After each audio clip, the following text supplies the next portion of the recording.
दफ्तरे कादरी खुद में चल दिया खुद है हर कादरी के लिए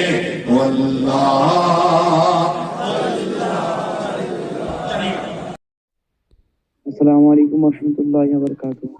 হুজুর, আমার একটা প্রশ্ন জানার বিষয় ছিল যে এখন ফোনের মাধ্যমে উইনো বলে একটা গেম চলছে, তো ওই গেমে পয়সা মারলে পয়সা দিচ্ছে বা ওই গেম থেকে ফ্রি দিচ্ছে, তো ওই পয়সায় কি ওই পয়সাটা তুলে কি খাওয়া যাবে টাকাটা?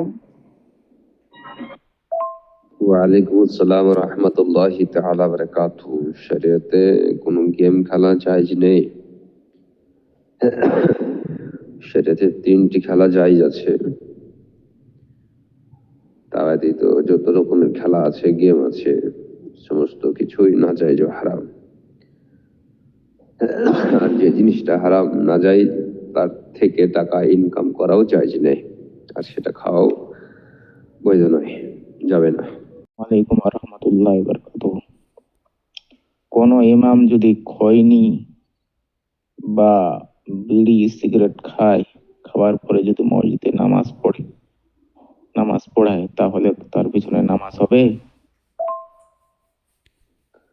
ওয়ালাইকুম আসসালাম রহমতুল্লাহি তাআলা বারাকাতুহু। খৈনি, বিড়ি, সিগারেট, গোল, গুটখা, এই জাতীয় আরো কিছু জিনিস আছে, এগুলো খাওয়া না জায়েজ বা হারাম নয়, না খাওয়াটা ভালো, তো খেলে গুনাহ হবে না। যদি কোনো ইমাম এগুলো খায়, তো তাকে গালিগুলোজ করা যাবে না,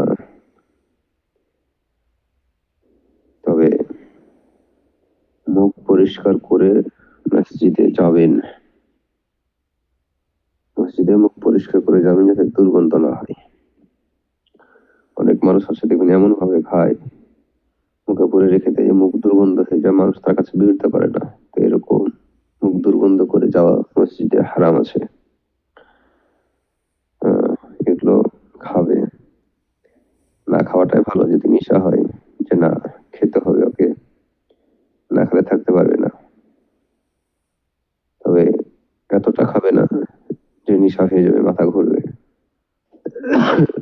মানুষের মুখে শোনা যায় যদ্দা কিছু কিছু আছে পাওয়ারফুল, বেশি খেলে তার হুঁশ থাকবে না, মাথা ঘুরবে।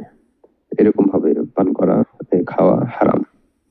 এরকম ভাবে খাবে না, স্বাভাবিক খাবে, যাতে নেশা না হয়ে যায়, মাথা ঘুরে না পড়ে যায়। এরকম ভাবে যদি কেউ খায়, তো এটা জায়েজ আছে, না জায়েজ হারাম নয়, তবে বাঁচাটা ভালো, না খাওয়াটাই ভালো।